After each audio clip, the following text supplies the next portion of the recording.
Hello, everybody. Welcome to the Buckeye Weekly podcast. I am Tony Gerdeman, here, as always, with Tom Orr.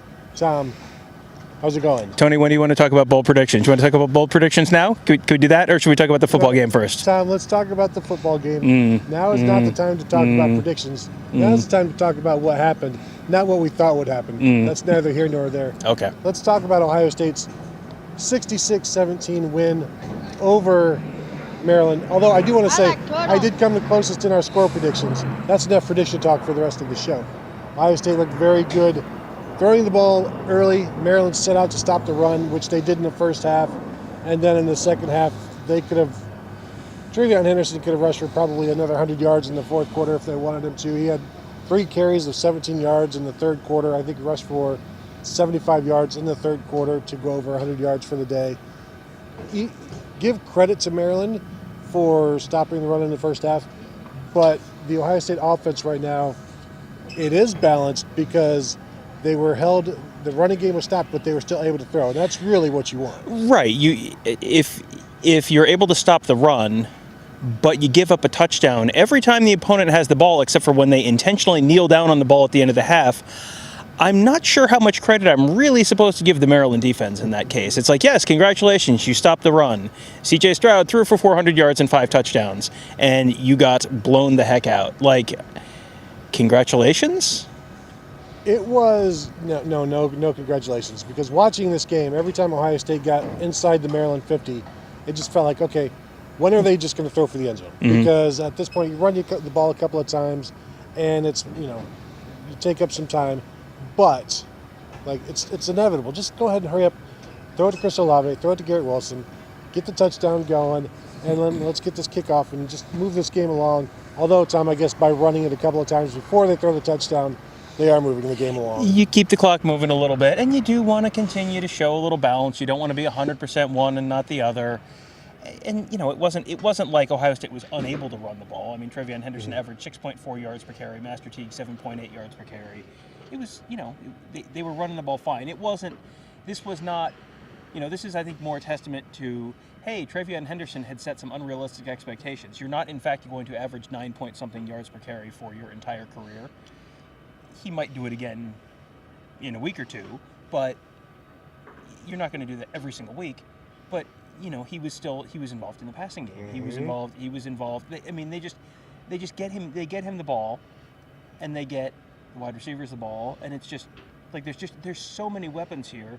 You can have a great run defense, and if you don't have an elite pass defense, it's like, well, that's great, but you haven't actually accomplished anything. Yeah, and they took advantage of a Maryland secondary that had some injuries and great pass protection from the Buckeyes.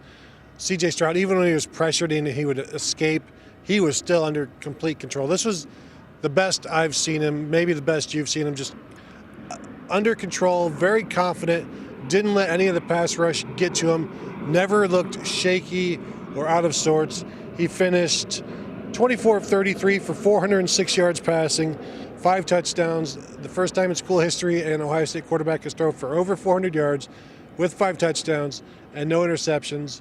And right now, I know Ryan Day was asked, hey, how would you compare this performance with what you've seen in the last 3 years? And, well, he's going to have to watch the film. Tom, I don't need to watch the film. This is right up there with anything Justin Fields and Dwayne Haskins ever did. Yeah, and yes, this is another team this is not Alabama, this is not even Iowa, this is not Penn State. The challenges are going to get harder, but this looks like what a good quarterback does to a not particularly good defense. And this is not, this is not Akron. Akron was like you just throw everything out completely. Rutgers last week was, well, they're not a particularly talented team, but they scheme pretty well. And they've got, they can make you look bad if you don't have a good day, and Ohio State just steamrolled them. And then Maryland was, well, they have some talent. They're not very well coached, but they have a lot of talent. And and if things break right, they can make you look. Nope, just under the steamroller for you as well. This is now 3 weeks in a row that Ohio State has looked like Ohio State, and has done to a bad team what a good team does to a bad team. And I think if you're looking, the rest of the teams around the conference have to be looking around and going, well, we might have missed our window to beat this team. Yeah, they're all probably wishing they were Minnesota, which is the first time, Tom, anybody has ever wished they were Minnesota. Travion Henderson, 4 catches, 67 yards. Garrett Wilson, 5 for 84. Olave and Jackson Smith and Jigba both go over 100 yards. It's the second time those two have gone over 100 yards together this season. And Ohio State's passing game was just toying with Maryland for this entire time. Whatever they wanted to do, the misdirection was completely unfair, borderline cheating. Mm-hmm. Should have thrown some flags for some unsportsmanlike coaching there. CJ Stroud said after the game, we are getting a lot of planes and trucks driving around town. Well, it's funny because the planes are a smooth transition. I was talking to one of the other photographers down in the photo bunker after the game, and he said he was at Mike Loxley's press conference, and Mike Loxley said Ohio State's wide receivers were running so open it was like they had jumped out of planes too. And it was like, well, that's not great to be throwing your players under the bus like that, but it's also factually accurate, so there's that. And CJ Stroud said Maryland's defense did show some stuff that they hadn't expected and they hadn't seen before. And in those moments, he did a good job of checking down. I asked Ryan Day about that, and he said that's big time when your young quarterback is seeing stuff for the first time and is able to process it and handle it. And we know that is something Day has talked about for a long time. You can't practice everything. So you have to be able to process stuff, learn on your own. When you see it for the first time, know exactly what you're supposed to do. And that, as much as the stats that CJ Stroud is throwing up, the processing, the ability to, and Day also said his best quality is he sees the entire field. You throw all of this stuff together with a pretty precise arm, and sometimes when you throw the ball and it hits a defender in the back and you're still completing it, that helps also. Yeah, having 3 completely elite wide receivers does help make a quarterback look better. That is an important part of the process. But you're right. I mean, in a lot of ways, the raw numbers against Maryland don't tell you as much about what he's going to do against better competition as the fact that he is processing stuff and he's seeing stuff. He's not freaking out the first time he sees something new. He's handling it, which tells you that's what it looks like when the game starts slowing down for a young quarterback. And you hear guys talk about that all the time, where a lot of times when we talk to quarterbacks 2-3 years into the start of their career, they talk about the moment when the game started slowing down for them, when all of a sudden this wasn't just this blur of bodies and motion and like, oh crap, what do? I got to get rid of this ball, to like you can, it's like the I can see the Matrix moment, like that. You sort of see that maybe happening for CJ Stroud. And again, you're going to be facing more defenses later. Just because you can do this against Maryland's defense doesn't mean that Nick Saban can't scheme up something to confuse you. But this is a significant sign of progress and something that probably bodes pretty well for him as the Big Ten season moves on. Absolutely. And let's turn to defense. If you guys got some questions, go ahead and throw them into the queue, and we will get to them once we finish up defensively. We came into this game, the question was, what does a good defensive performance look like from Ohio State? And I was saying, if they hold them to 17 and they get a late touchdown in the fourth quarter, I'll take that. That's a good defensive performance. What we saw today was a very good defensive performance in my eyes. They held them to 56 yards rushing on 36 attempts. 279 yards passing doesn't mean really anything to me. The 17 points is the big thing. 10 points in the first half, 7, I believe, right, in the first half, 7 points in the second half. I think this was a win for the Ohio State defense. You didn't see a lot of things where Ohio State got away with some stuff. They were making plays. They were chasing Taulia Tagovailoa. They scored a pick 6 for the 4th time in a row, for the first time in known school history, where you've got 4 pick 6s in 4 games. So this was, I have to imagine, they are very happy with this performance. Ryan Day said after the game that he gave the game ball to Kerry Combs. Yeah, and that was, to me, like, that was a very interesting moment, because you wonder how that was received, because I think this has been a tough thing for Kerry Combs. He kind of had to swallow his pride, except it's not an officially demotion, but you were doing something and now you're not doing anything because someone else they think can do it better. So it's not a demotion, but I would think that had to be a pretty exciting moment for Kerry Combs, like a little bit of a sign of appreciation. It also tells me Ryan Day probably wants Kerry Combs to stick around after this year. I think that not that we had a lot of questions on that front beforehand, but I think that for sure tells me that now. This was for a game where they didn't give up 20 yards and shut out Maryland. Yeah. But in terms of realistic best case scenarios, this was a pretty darn good best case, pretty darn good case scenario. Maybe not best case, but pretty darn good. Where again, 3 points, 7 points, 7 points in the first 3 quarters, and there was one ball I remember down in the lower right hand corner of your TV screen where there was a Maryland receiver open and Tagovailoa kind of overthrew him. Yeah. Where a guy had gotten deep, and Tagovailoa just overthrew him. But there weren't that many others, and you'd have these plays where they'd hit a run or they'd hit a pass, but they got it turned into a 15-yard pass. It didn't turn into a 70-yard pass. They were getting guys to the ground. All the pieces just seem like they're starting to fit, and we talked a little bit with Ryan Day after the game, but the linebackers, they look like they have, they look like after that was like at the beginning of the year, just this absolute just mishmash of nothing is going to work. It feels like they finally found some answers there. Yeah, one of Taraji Mitchell's better games. He flashed, had a tackle for loss. You think about the two Wills in Steel Chambers and Taraji Mitchell. Mitchell had 5 tackles. Chambers had 7. They each had a tackle for loss. Steel Chambers had a sack in there. And they're just really coming together. And I feel bad. I asked Steel Chambers, how did the team react to Kerry Combs getting the game ball? And I think he meant that, like, what'd you guys think of him getting the game ball? That's not how I meant it. I was like, hey, that's pretty cool. Kerry Combs gets the game ball. And he was like, well, basically, like, we were happy for him. We were, like, getting very defensive with me. I'm like, I didn't mean it like that. It's like, can you believe Ryan Day gives Kerry Combs? What do you think about that? No, that's not how I meant it at all. And so it's something to watch there as the season goes on and we move into next season. But 5 sacks for the defense. We both took the over on the under on 2.5 sacks from our pregame show, and they went well over that. Jack Sawyer, granted it was late and it was garbage time. The thing that he does better than anybody else on this defense is when he chases a quarterback, he can break down and then also bring the quarterback down. He turns into a linebacker because he's still, he said he's 260 now, so he's still kind of close to linebacker size. But he is able to contain the quarterback and then also bring him down. I wonder if we start to see more and more from him. JT Tuimoloau also credited with a sack today, although I think that was more of Talia Tagovailoa just falling down in front of him after being chased by Haskell Garrett. But whatever, it counts the same in the box score. And Haskell Garrett's something we're going to want to talk about as well. He went down.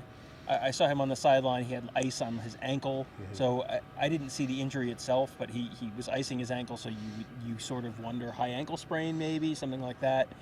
Day was asked about it, and like a lot of times he'll be like, no, it's not a big deal. He didn't really want to talk about it. He didn't want to talk about it in a way that made me think maybe it is a big deal. It didn't sound season ending. It said, he made it sound like it's like, well, you're going into the off week now. You give that a week off. Maybe he's back for Indiana. I'm sure they're hoping to have him back for Indiana, or definitely for Penn State the week after that. But I think that has to be. It's not as big a concern as it might have been at the beginning of the season because they've got some other guys there now. But that's not someone they want to lose. No, and I also. He went to the tent immediately and then came out soon afterwards and just sat on the bench. And so that's a positive sign. I think, saw him after the game just sitting on the bench as well, had a slipper on his right foot. No, I didn't see any crutches or anything like that. There's no walking boot. So if they're just letting him walk around at this point, I think that's a positive sign, especially with this bye week going, and we'll see where he goes. But certainly not a guy you want to lose at this point when you're getting so much out of him, and he's bringing people along with him. He's bringing young guys along with him, and he's making everybody around him better. I was disappointed. Tyleik Williams, no sack. What's up with that guy? Come on. I mean, come on, true freshman interior defensive lineman. What's wrong with you? Chase Young had 15 sacks a couple of years ago. What's the holdup? He was playing. He got pressure on Tagovailoa a few times. Broke up a pass. Yeah. You're seeing these guys. You know who else had a pretty good game? Zach Harrison. Yes, he did. I don't think it necessarily showed up on the set. Yeah, he had one tackle for loss. One tackle. That was it. One tackle for loss. But he had the big game that doesn't show up on the stat sheet. He was in Tagovailoa's face a couple times. He flushed Tagovailoa out of the pocket, forced a couple of his incompletions. I mean, he had a big day with that. That's kind of how it's been for these guys. Like, even when they have a good game, it doesn't necessarily show up on the stat sheet. This was a good Zach Harrison game that doesn't look like a good Zach Harrison game on the stat sheet. Yeah, and Ryan Day said just chasing the guys out of the pocket, chasing quarterback, changes the picture for the quarterback. All stuff starts to go to heck when the quarterback is looking downfield and also running for his life, and they did a really good job of that. So 5 sacks, probably just as many quarterback hurries, if not more, and maybe a soft roughing pass that led to the first touchdown. Oh man, that was Javonte Jean-Baptiste got called for a roughing the passer call that was like, I watched it live from 30 feet away, and I was like, that didn't look like roughing the passer. And I watched the replay on the board in slow motion. I was like, that didn't look like roughing the passer. That was he shouldn't have done it. Yeah, it was one of those, like, it was almost a bad decision penalty. Like, why would you put yourself in that position? It was that more than anything else. Yeah, very much so.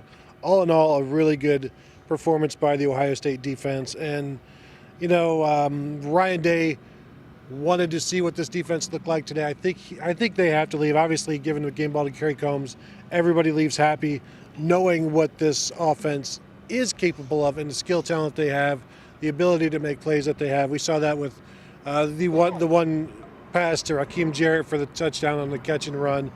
But overall, a very solid performance from the Ohio State defense. Yeah, I think you have to come away from this game. This is like Rutgers plus, basically, in a lot of ways. This is a better team than Rutgers.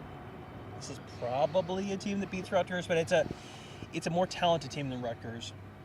And this was every bit as thorough as the beating they gave Rutgers, I mean, you're kind of stacking stuff. It's like, how much you want to take of any individual week? Well, one week you can kind of write off as like, well, this is a fluke. Well, the other team had a bad game. Well, the other team wasn't very good. You have 3 in a row of these. It's like, okay, you're starting to show some consistency in some areas where you hadn't shown consistency before. You're showing some growth in areas where you hadn't shown growth before.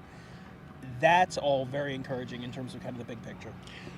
I like the fact that the offense was scoring at will, and the Ohio State defense didn't let down. And they feel like at this point, they're as hungry as the offense is. Like, they want to continue to show. And we talked to maybe it was Steel Chambers or somebody saying that Oregon loss, that still sticks with them, and they're trying to prove to everybody that that's now no longer who they are. And I think they've proven that now. Yeah, they're going to have to continue to get better. But they don't have to beat Alabama right now. They don't have to beat Georgia right now. They don't have to beat Iowa right now. Although, I bet they could. Anyway, they don't have to beat Iowa right now. They don't have to beat Alabama right now.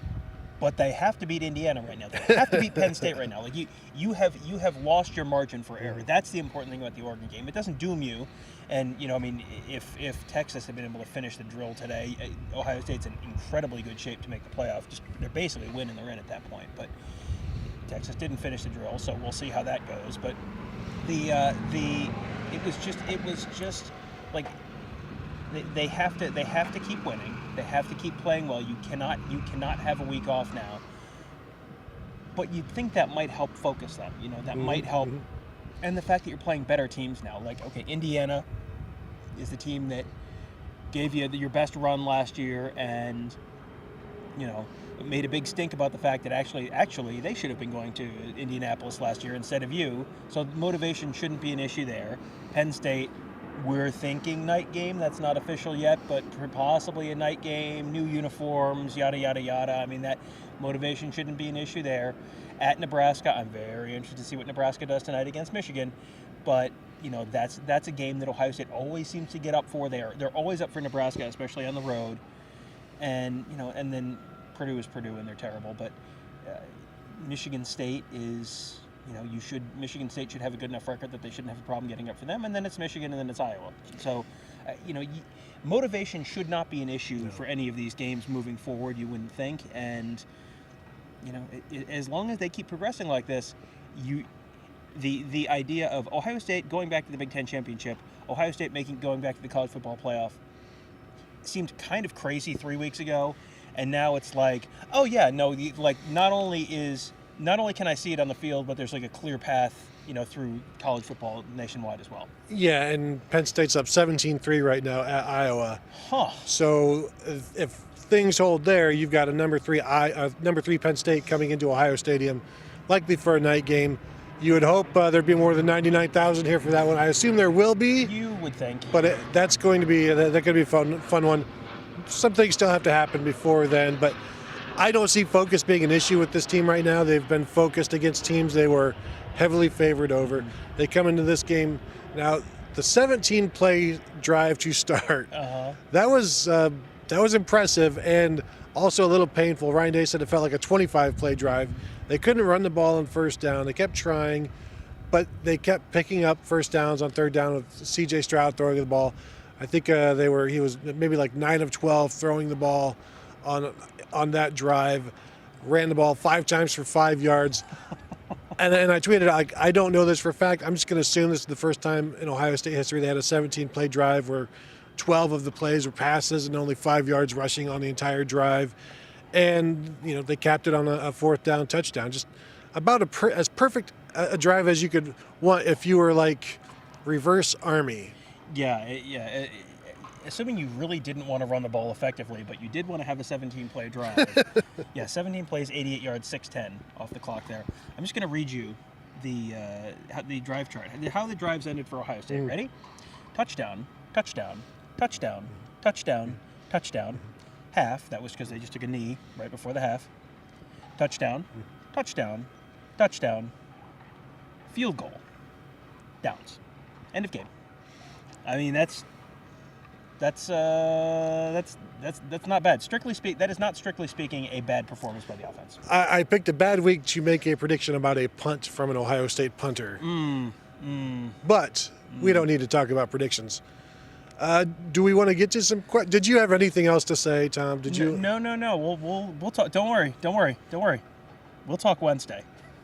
We had the parent of an Ohio State player, as I was walking out of the interview room, stop me and tell me how much he enjoys our bold prediction show. So we appreciate that. And yeah, I know I'm going to enjoy this week. But Tom, it's a bye week. Yeah. What are what's there to predict boldly? We can. There other college football will be happening. Don't worry. We'll predict something. I promise you, we will predict something. I can't wait. What I like is you're probably going to win this week. We haven't tallied the entire numbers, but you're acting like it's like you've been there before. That's always great to see, which you haven't. So anyway. And I know where you're going to be, Tony. Hold on a second. Give me a hint. Is shame involved? The cloud of shame. Oh boy. But we're not traveling anywhere this week. Well, that doesn't carry over for the Indiana game. If we don't do a bold prediction show this week, then it does carry over. Oh, okay. Yeah, well, then we better do a show, I think. We've had a couple questions come in so far, and some statements. Mecca Hanna, Steel Chambers looks dominant. Glad he made the switch to linebacker. Yeah, he said he's had some teammates say, "Don't you wish you would have made the move sooner?" And his thought process is everything happens for a reason. Everything happens in its own time. He's happy he's there now, and his future is only going to get brighter. Imagine what he's doing next year as a redshirt junior, but really just your second year at linebacker. Taraja Mitchell, maybe gone. I mean, he's a senior now. He technically could come back. I don't know if you're Taraja Mitchell and you see Steel Chambers. Is this like an Antonio Pittman, Beanie Wells, Mike Weber, J.K. Dobbins type of thing, where you got this guy nipping at your heels? The more Steel Chambers is on the field, he makes plays and he doesn't miss tackles. Yeah, he doesn't miss tackles. And what strikes me about Steel Chambers is, I think from the time he was in high school, I looked at him and thought, yeah, he'd be a pretty good college linebacker. And he was very resistant to that.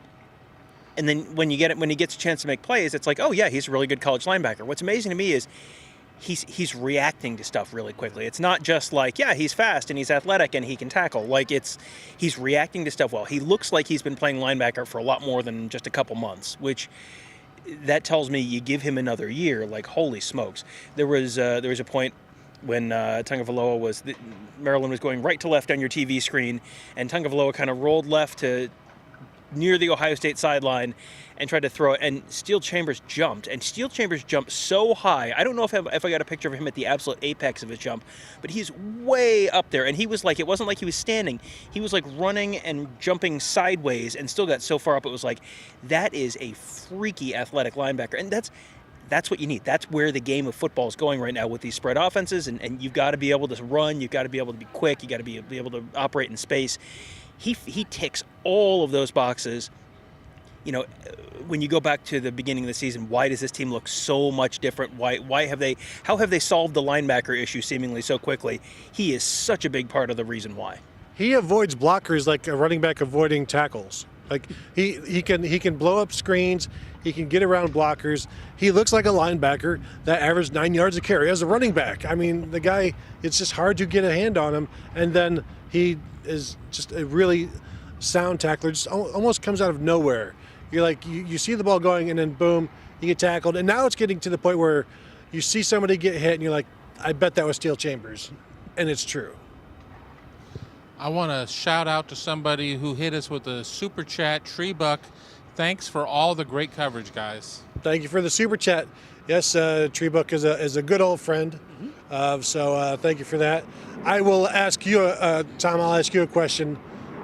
Since there was no question with that super chat, I will not give you any money for it. But Master Teague looked pretty good today. He actually got the running game going in the second quarter there, and I just like the way they're using everybody right now. Yeah, and you know, everyone kind of has a different role. This was not a game where I would necessarily thought it was going to be a good Master Teague game, because they weren't opening up big holes. Normally, if Master Teague's going to have a good game, it's going to be like, hey, there is a 3-foot gap in the line, and Master Teague's going to run straight through it and run real fast. And that was not what the line was doing, but he was moving the pile. I mean, when he scored a touchdown, there was one where, you know, there was a touchdown on the south side of the horseshoe where he burst through there, and then there was a Maryland guy there, and it was just they pushed that Maryland guy right back into the end zone, and he scored a touchdown. It just, every time he scores a touchdown, it feels like he's scoring it between the hash marks. Mm-hmm. You know, in the midst of a bunch of bodies, just kind of like tumbling down just across the goal line. It's just been like a carbon copy, it feels like. But he keeps scoring touchdowns, which that's not a bad thing as a running back. Well, it's a bad thing in fantasy football because he's a vulture. Mm. He's a touchdown vulture if you're starting Travion Henderson, although Travion did fine for you today as well. We have another super chat. Rick Reese, linebackers showing up. Eichenberg looked great today. I think, and Ryan Day talked about this, and the linebackers themselves talked about it. They are all comfortable with their roles now because they know what their roles are. They know when they're coming in. I don't believe we even saw Pala'i Teote today. They never really needed that aspect of the defense, but everybody knows what they're doing. They get to play substantial amounts of time. You see when Tommy Eichenberg and Steel Chambers come in, they'll play for a couple series, and then Cody Simon and Taraji Mitchell will come in, and there's no big-time drop-off, like get that guy off the field. I know Tommy Eichenberg is going to have his detractors for a while. It's going to take a while for them to forget the early part of the season, but I also don't think this is the same defense from the early part of the season. The scheming is different. They're asking players to do different things. The players know exactly what they're doing now. They're comfortable with the new scheme, and they're being put in positions to simply just tackle the ball. They don't have to do anything that they're uncomfortable doing. Plus, Tom, they also trust each other to be where they are. And when you're doing your 111th, your own 111th, mm-hmm. You're not trying to do somebody else's. Everybody's more comfortable, and they're just where they should be. Well, yeah, that's hero ball is always a concern with defense, where it's like, well, I'm not sure that guy's going to do his job, so I'm going to go kind of help him with his job. And nope, now no one's doing my job. That you saw that early in the year, and it's, you know, when we were talking to Ryan Day after the Oregon game, and it was like, okay, is this personnel, scheme, or coaching? And he goes, well, you know, we'll have to get a look. And then he went back and looked. He said, well, it's kind of all three. And like, you knew he was going to say it was all three, but then you look at how they've solved the problem, and it was like, wow. He wasn't kidding. Like, you knew he was going to say it, because of course he's going to say it. He's not going to say, no, it's all coaching. The coaching is trash. Like, he's not going to do that. But they have made personnel changes. They have made coaching changes. They have made scheme changes. And it looks like a different defense, because guess what? It's a different defense. Yeah. And, you know, I think they're getting the most out of their guys now. I mean, it's a little bizarre to me that they came out of fall camp very clearly so wrong about what they had defensively. That still, I'd like to, we talk about, giving the coaches truth serum. I would at some point love to have the truth serum conversation about, like, so when you came out of fall camp, what did you think you have, and how did you come to that conclusion? Because what you're seeing now is not what you saw then. They very clearly they figured out, and that's to their benefit. It's just this is like the macro version of the team that comes into a game with a terrible game plan, and then makes adjustments mid-game and turns it around. Oklahoma did that against Texas. Like, they came in and it was like, nothing is going right. Well, we're going to make some changes, and now everything's going right. And as long as you do that early enough, it's okay. And I don't think you can blame just the defensive coaches, because Ryan Day was seeing it all along. And I think you can also blame some of the offensive coaches, where, like, this is really, really too easy for us. Like, what's going on defensively? It should not be this easy. Jordan Kapler jumps in with super chat. If the Rutgers game ended like the finale of The Sopranos, what would you compare the ending of this game to? Tom, that is a very deep question. That's a good question. I don't know off the top of my head. That's why I'm going to have you answer first. Well, the question is just what part of The Wire, because a lot of people got murdered brutally in The Wire. So it's a question of which one of them. If this was like a week before, and you had Maryland was undefeated and came in undefeated. This is what happened to them last week at Iowa, where it was like they came in undefeated, and all of a sudden this who's this person, just like shoots them out of nowhere and they're dead. That was Omar. That was last week. Last week was Maryland's Omar week. I don't know. I mean, I'm just trying to think of.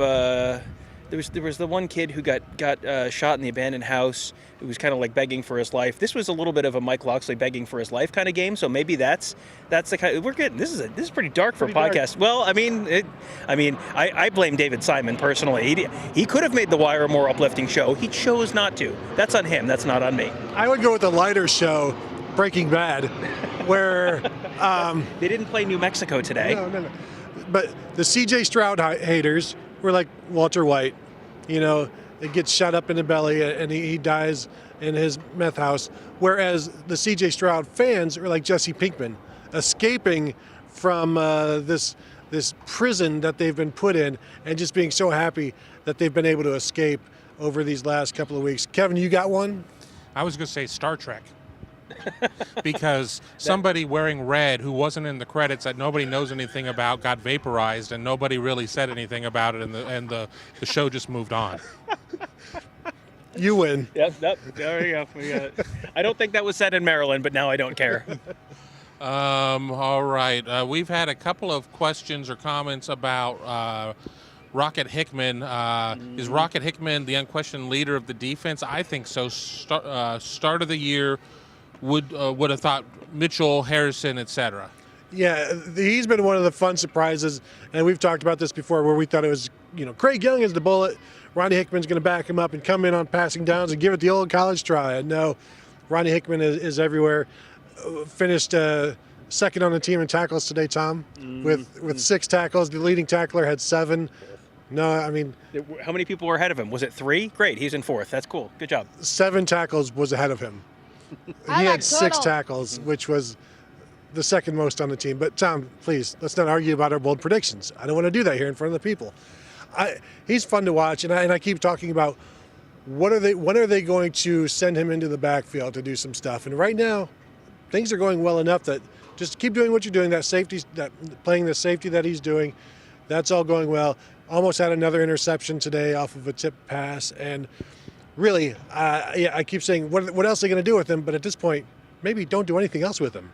Well, yeah, I mean, if you're doing, like, he has solved some issues for them. There were significant issues, and now it's just like, and now they're gone. And now just like they just vapor. I mean, like the issues that Ohio State had were the red shirt guy on Star Trek. They just boop, gone. That is a tremendous analogy. Thank you. I just came up with it. Just popped right in my head.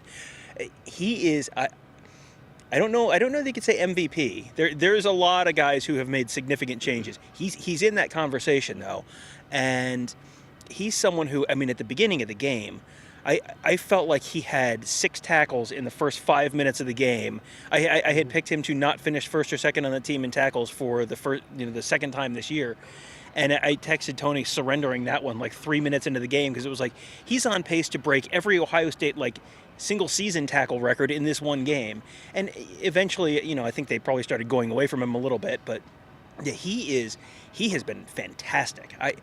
I cannot say enough about how impressed I've been with his play. He's someone who came in, Ohio State's coaches loved him in high school. And then he was just kind of one of those guys who kind of got a little bit forgotten, because he came in with a knee injury, missed his whole freshman year with a knee injury. And then, when you miss that whole first year, there's a whole shiny new crop of freshmen who come in, and everyone's like, ooh, look at the shiny new freshman. Cam Martinez kind of fell into that bucket too. He wasn't injured, he just didn't play last year. And you just kind of forgot about Cam Martinez, and you sort of forgot about Ronnie Hickman. And then all of a sudden, holy smokes, amazing impact from both of those guys this year. Hickman, though, Hickman is... You could tell me at the end of the year that he turned out to be the most important player on this defense. Not necessarily the best, but the most important, and I would believe it. Yeah, the guy that just secures everything, makes everybody else work safely. Yeah, he had 4 tackles on the first drive, but you did concede that prediction. You just said it. We saw it. What's next? Some people have shown up late, and we're just asking once again, any word on Haskell Garrett or Cameron Brown? Yeah, Haskell Garrett, probably some sort of an ankle thing. Ryan Day said they'll monitor it, give him the week off with the bye. He wasn't walking on any crutches. He came out of the tent, went back to the bench, sat on the bench. I saw him after the game just wearing a slipper on his foot, no walking boot, no crutches, nothing like that. So, if it was serious, he wouldn't have been on the bench. If it was, some season-ending type of thing, I don't think he would have been on the bench and just chilling with no protection on the foot other than an Ohio State Nike slipper. Yeah, I get the sense that that's not great. That's not a minor thing, but he's, not season-ending. It just... lower leg ankle just always to me says high ankle sprain, and that's not a medical diagnosis. That's just what popped into my head. He was when I saw him. Ryan Day came over and was talking to him on the bench for a few minutes, and I had a big bag of ice on his ankle, so that suggests ankle sprain to me, but we'll see. But yeah, it's not. Ryan Day has a way to say, yeah, no, that's not a problem. We're not concerned about that. And that was not his answer. He did not give us that, no, he'll be fine. It was, going to let him rest and, get used to the bye week, and then hopefully he's back soon. But, does soon mean Indiana? Does soon mean Penn State? Does soon mean sometime in November? We don't know that. And then do you have any idea on Cam Brown? Kevin, did he come back after he went to the tent? It seemed like maybe he got hit on the head or something like that. Yeah, somebody else in the chat said looked like he took some sort of MMA or WWE type of knee to the head. Yeah, was that Shinsuke Nakamura, Kinshasa, or whatever that is? Yeah. But I don't know if I remember seeing him. What happened after that? Because, of course, Ohio State was scoring on a 4-play drive or something shortly thereafter, and I don't remember tracking him after that. Yeah, I didn't watch him come out of the tent. I don't even know if he went back into the game. I'm going to assume he did, but he didn't come up, so that's something we'll follow up with probably with Day when we talk to him on Tuesday, only talking to Ohio State once this week, Tuesday with some coaches and some players, maybe get an update then. And I think some of the stuff that happens today should hopefully be cleared up by the time they get back on the field for a game in Indiana. Tragic Rich. Maryland played the best defense in the Big Ten and then the best offense in the last 2 weeks. I don't know what's going on in the Penn State-Iowa game right now. 17-10. 17-10, okay. Yeah, maybe. I certainly think they played the best offense today. I think I don't know. Yeah, I don't know who's going to argue with you on that. Iowa, I think, has a very good defense. I don't know if they're the best defense in the Big Ten, but they're pretty good. But yeah, this is Maryland's, they used to call Saturday Night Live the not ready for primetime players. Maryland is the not ready for primetime players. It's like, oh, look at you. You beat West Virginia. Oh, you beat Howard. Great job. That's wonderful. Great. Welcome to the big leagues, kid. This is what your own blood tastes like. Yes. This is what happens when you perform in front of a live studio audience. It can go poorly. Sean Clifford is just left for the locker room in that Penn State-Iowa game. Uh-oh. That's not good. That is not. Dale, I hope Carey stays around with around co-DC with Barnes. Could that work? I think it could work. It's working right now. And it's just a matter of whether or not, and I was talking with somebody else on the beat about this, can Kerry Combs humble himself to remain around after this? And I think to this point he absolutely has, and the team recognizes that. It gives them an example to follow when they're not getting their playing time. He's almost just a good example to keep around, but also he's a very talented cornerbacks coach, very talented recruiter. The players love him. Like, yes, okay, the defensive coordinator thing didn't work out. The play calling didn't work out. Day said he's fantastic upstairs with his eyes, giving Matt Barnes, telling him what he's seeing. They communicate very well. They work together well. So I think, I believe he will be back. Will he have a co-defensive coordinator label? I don't know. He was, in his previous life at Ohio State, he was an assistant defensive coordinator. Mm-hmm. So I don't know. Do you think he's coming back? I think the more you see this succeed, the more I think maybe it could work. I'm not ready to say he'll absolutely be back, but I think you can see a path forward. If this is working right now, and you have these coaches, and it's like, hey, look, this is working. Make them both co-defensive coordinators, like whatever. I mean, the title is like the least important thing, I think, and I don't know that Kerry Combs is getting a defensive coordinator job anywhere else right now. So if this is working, you're going to be paid very well. You're at a school you love. You talk constantly about how much you love Ohio. Like this is you don't have to move. Like that's always a positive. But it seems like this is, if this was going to work out, this is what it would look like. There's a long way to go. If the defense implodes, then maybe you're making wholesale changes at the end of the year. But right now, a couple, maybe a week ago, week and a half ago, I asked you over under on coaching staff changes on the defensive coaching staff, 1.5. I feel like I'm looking at an under right now because it feels like they're sort of piecing things together. And when you succeed, everybody's happy. Yeah, Kevin, do you think he's coming back? I think he is, because if Ohio State, if they go 11-1 in the regular season, why do you have to break up the band at that point? I mean, I guess it comes down to how the money works out. I mean, this place prints money. I mean, I understand that they had 99,277 people here, but I'm sure that they can just shake out one of the couches and find enough money to make sure it works, give Matt Barnes a little bit of a raise, and go on with their day. So I think as long as Kerry's always been a good soldier. I think that it's not a situation of that Kerry is going to be looking to bolt. I mean, he's getting toward the end of the career and everything else. What's he going to do now? I mean, he could go somewhere else. He could go back to the league, but I think that he's back next year. And I want to jump in, Matthew, with a Super Chat contribution for a good autumn beer. Well, Tony drinks Miller High Life, so very Tom and I will take this Super Chat contribution, and we'll find some good Oktoberfest beers. Thank you, Matthew. You're going to have to defend yourself. I'm not defending you. Hey, I have told you guys, we were doing like a Christmas in August family thing where I bought a bunch of people a bunch of 6-packs of microbrews, craft brews, and I ended up keeping them and drinking them all over the last couple weeks, and I like them all. And yesterday. So I do like them. I don't like paying $10 for a 6-pack of anything. I don't even like paying $10 for a 6-pack of 5s, Tom. Like, it's expensive. Like a 6-pack should be, I don't know, $2.99. I don't know. A 6-pack of what exactly? Hams. All right. 6-pack of hams. Please, Kevin, please give us another question. I would just rather have a ham than have to drink that. Where Goes One has asked this one a couple times, so I promised we would get to it. Where should the defense be ranked nationally after this game?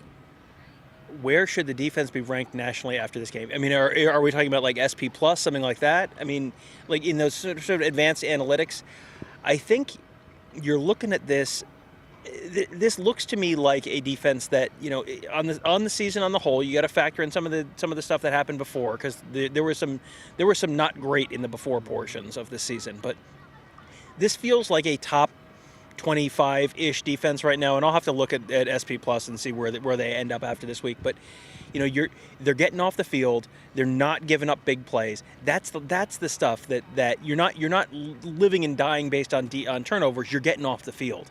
That's the stuff that you kind of boosts you up those rankings. And yeah, I think earlier in the year, this was maybe a top half of the nation kind of defense. Now it feels like they're kind of climbing the ladder, and if they can keep progressing, and if this can be a top 15 or so defense by the end of the year, if you have a top 2 or top 3 national offense, that makes you a national championship contender. You don't need to be number 1 and number 1 on both sides of the ball. You can be. Alabama has won plenty of national championships with a number 1 defense and a number 15 offense, or more recently a number 1 offense and a number 10-ish defense. Like, you can do that. You don't have to be, number 1 on both sides of the ball. If you're outstanding in one and pretty good in another, you just can't be the old Oklahoma teams that were like number 1 in offense and number 65 in defense. Like, that doesn't work. Yeah, I also think offensive coordinators and head coaches are no longer laughing at this defense, where after the first couple of weeks, I guarantee you there was some of that, or some like disbelief. Like, the disbelief is gone. I'm not saying the belief is now there, but there's a lot more belief than disbelief from around the nation about this Ohio State defense, and there should. Now, there's still going to be people who think, don't worry, we've got this, and we'll see. I'm sorry, I was watching some kids running around the field right here. I was going to ask them if they wanted to co-host. A lot of people are very glad that there's a bye week to get healthy. Well, there's a lot of people out there not healthy.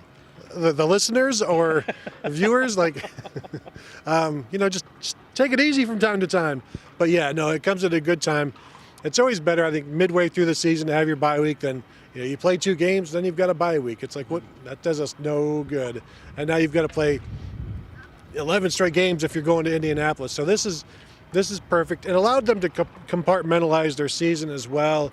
Now they can regroup, assess some things, because there's enough data to assess. Like, how do you analyze what you've done after 3 games? There's not a lot of data. You're playing against different kinds of teams. Now you're playing against some similar teams where you do some similar things. So there's enough information there to get better, to see what you're not doing as well as you should, what you're doing too much, and you gain a better idea of what you're doing and of yourself. And then you can either grow from there, change from there, and add on to it. Yeah, and as far as the injuries go, the Haskell Garrett one, obviously that's going to be an impactful one. There are other guys who've been out. I'm sure Tyreek Smith, who was game time decision, ran out in pads in the first half but didn't have his helmet on, and then I think came out in street clothes in the second half. That'll help with him. CJ Stroud, you may not remember this, but a couple weeks ago, CJ Stroud had his shoulder. That was a pretty big story in Columbus. That wasn't great. Didn't look fantastic. Looked like it might have been impacting his play. It sure seems like it's feeling better, but now take another week off. Take a week off now. Rest it again. Get it closer to 100%. It may not be ever 100% during the course of the year, but if you can, again, get it a little better, that makes them maybe a little more willing to run him a little bit. He ran a couple times today against Maryland, but it'll just make him increasingly likely to maybe trust him to, obviously throwing the ball has become less of an issue. That's sort of coming together for him. If you then, when you're going to need him to run, they're going to need him to run against Penn State. Like, he's going to have to keep on some of those reads, because that's, you cannot give Penn State, -1 in the run game. So you're going to need him to keep on some of those reads with a healthy shoulder.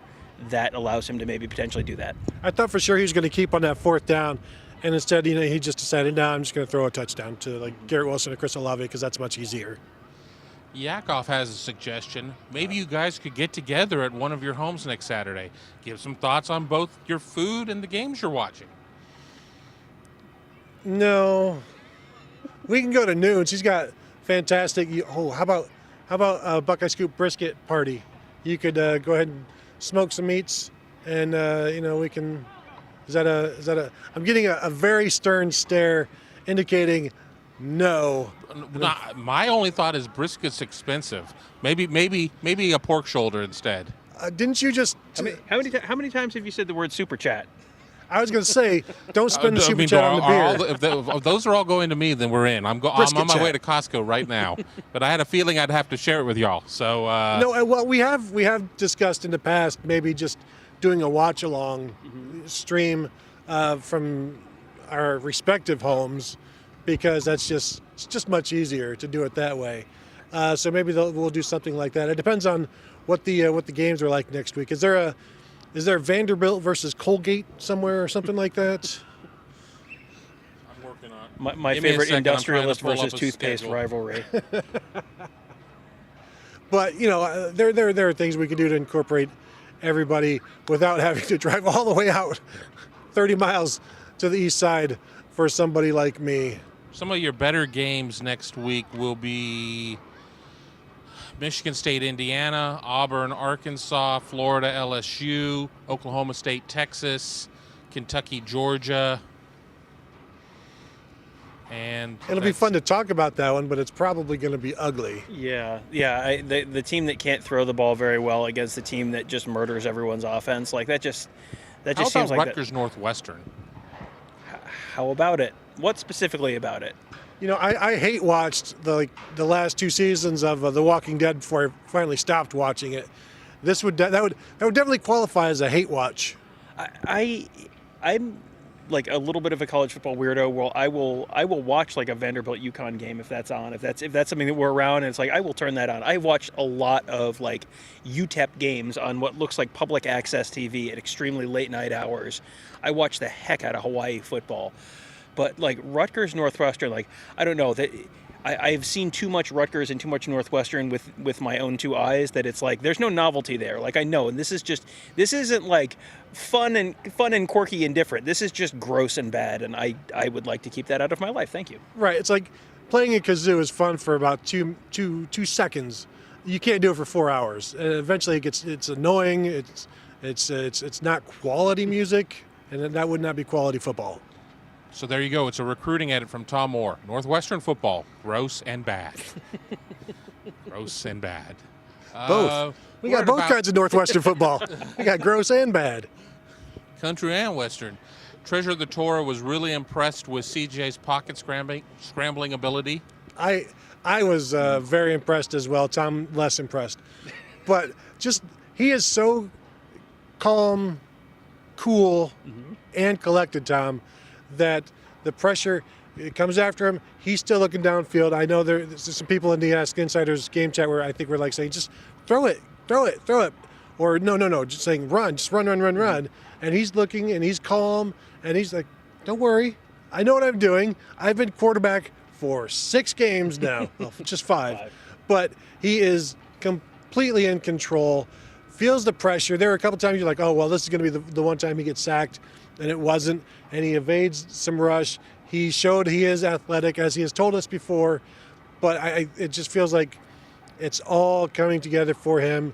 And even if Ohio State had average wide receivers, I think he'd still be looking good. Now, having the receivers they do certainly helps, but he is playing as well as could have been expected, even based on what we've seen from Jordan Haskins, Justin Fields.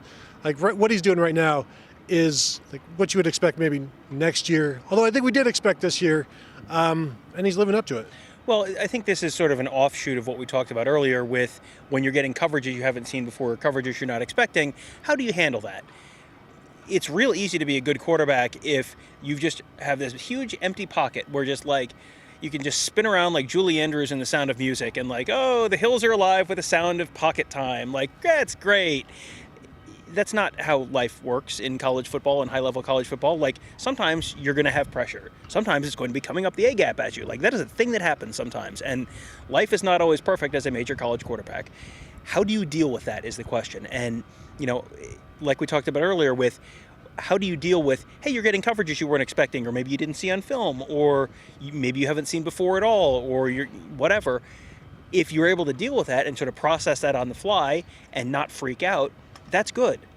It's the same thing with if you're getting pressure right in your face, or you're getting, you're going to have to roll out, you're going to maybe have to make an off-platform throw. if you can do that and you can make an accurate throw and you can, you come out, you flush out of the pocket and you're not immediately freaking out and trying to run for 2 yards, you're still eyes downfield, you go into a scramble drill with the wide receivers, that you can hit some big plays on those. And it felt like Tagovailoa a lot of times was running and just going, you could just see the cartoon thought bubbles going, oh crap, oh crap, oh crap, oh crap, oh crap. And he had a lot of pressure. And when you get enough pressure, you do get the oh crap, almost no matter who the quarterback is. But Stroud was eyes downfield, looking for guys, continuing to make plays downfield even when things were not perfect in the pocket. Like he was Wile E. Coyote holding up the sign that just says mother. Yes. The other thing I really like about C.J. Stroud and the receivers, there are so many like just back shoulder throws where the communication between Stroud and his receivers and just the way that they can feel each other out and know where everybody's going to be, it's just really, really good right now. Got 2 more, and then we will call it a show as we are at the 55-minute mark. Adam Baker, is the offensive line better with Matt Jones in the lineup? That's a pretty good question, and we saw Thayer Munford limp off today, and Matt Jones went right in at left guard. Is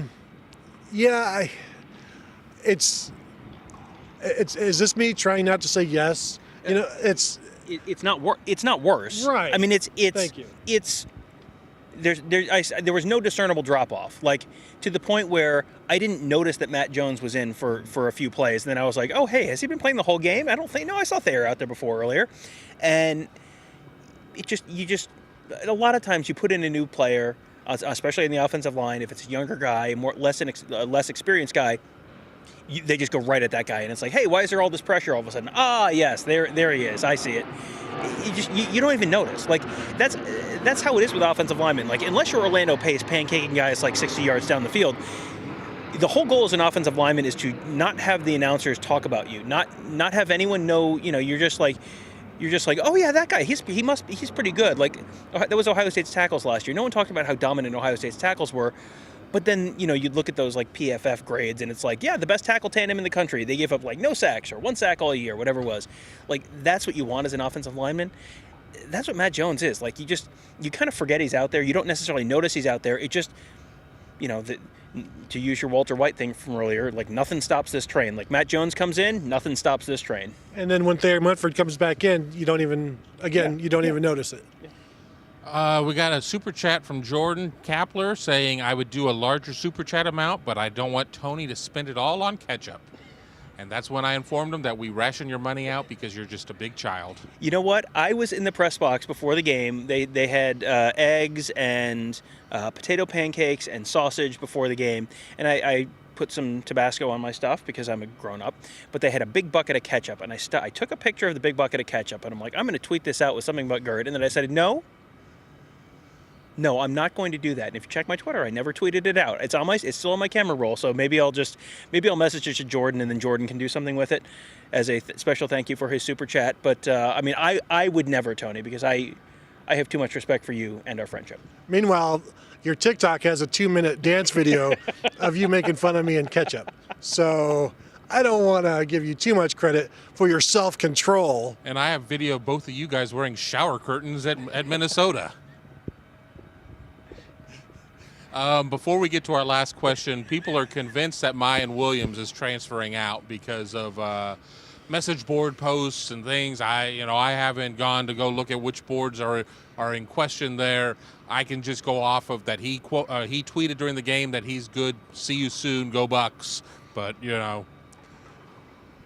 Tom, the last time a player tweeted from away from the game. Something to the effect of "Go Bucks." It rhymed with Bucks, yes. Well, but he also said good luck to the teammates or whatever. So, I don't know that this is anything like that. Word from like sources, Ohio State sources, that it is an injury, but the speculation is not going to stop at this point until he's running the ball again. Mm-hmm. He's been gone for too long, and we could try to be responsible about it. But what information do we have to do that with? Right, and yes, you're hearing injury. You're hearing an injury that would be, something where you would not necessarily have to be at the game or not necessarily be expected to be at the game due to the type of the injury that they're talking about. So, okay, because that was one of my things was, let's see if he's at the game. If he's at the game, then that tells me, okay, still everything's good. If he's not at the game, that makes me really start to wonder. He wasn't at the game. Now, we'll see. We're being told all of the things that you would be told if it was just an injury. We'll see. And this is one of these. You sort of find out what you can trust and what you can't trust sometimes, and you don't want to get cry wolfed too many times. So we'll see. You're right. It is I think going to remain a topic of conversation until they're at Indiana and you see him on the field running the ball, in pads, dressed, at least, even if he's not playing, at least he's in pads, dressed. Until that happens, it's going to kind of be an ongoing story, I think. Last one right here. It's just me, Tim, 79. Probably a little tongue-in-cheek. What's wrong with Henderson? He didn't average 10 yards. It's very disappointing that I came into this game convinced that TreVeyon Henderson was not human.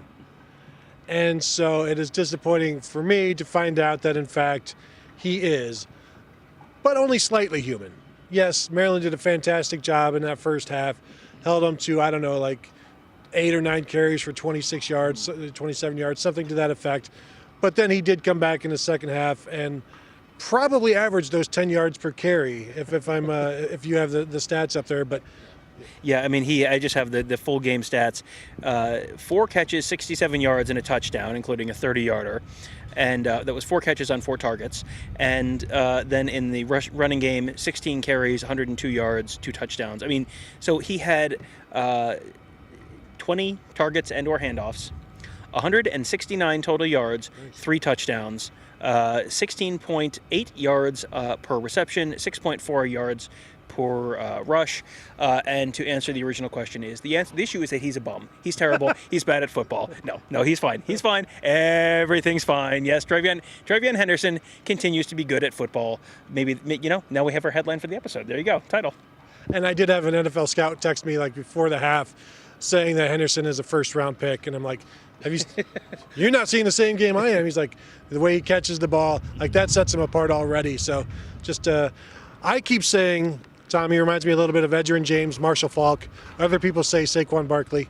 You got any comps? I think my big takeaway there is, wow, opinions vary. Is he going to be one kind of incredibly great running back at the next level, or is he going to be another kind of incredibly great running back at the next level? The spectrum of possible outcomes for him is enormous. Is he going to be great, or is he going to be great? That's the $64,000 question, the $42 million question with that rookie contract. Kevin, is that it? Are we? We could probably go for an hour longer. We're still getting, people are talking amongst themselves, but we're at about an hour 5, so I think we've done a pretty good job here. No, you're right. We have done a very good job here. Thank you for saying that. Well, I meant me. The royal me. Mm-hmm. Yeah. Do you have anything? Are you done? No, I think I come away from this game every week. It's like, well, I am very much like I got to see it before I believe it this year with this year's Ohio State team, because it was so wonky the first couple weeks of the season. It was just it just looks so wrong that I have to see it before I really believe it. I keep seeing it and I'm like, I'm still skeptical, but it's like every week I keep going, well, okay, I don't believe in this defense yet. I refuse to believe this defense is fixed unless they do this. And then they do it, and they completely shut down Rutgers. Well, okay, but it was just Rutgers. Okay, but if they do it against Maryland, and they really limit the big plays against Maryland, and they really hold Maryland down, it's like, well, but in the big picture, it's just Maryland. And, guess what I'm going to say after Indiana? You've seen them this year. And I don't know when I'm officially going to be bought in, but I'm not out. Yeah. I am more in than I was last week, and last week I was more in than I was the week before that. It's just, in the offense, holy pants, the offense is fantastic. The offense is dynamic. The offense is explosive. The offense is good enough to win a national championship with a just above average defense. I feel like this is just above average Big Ten defense, not college.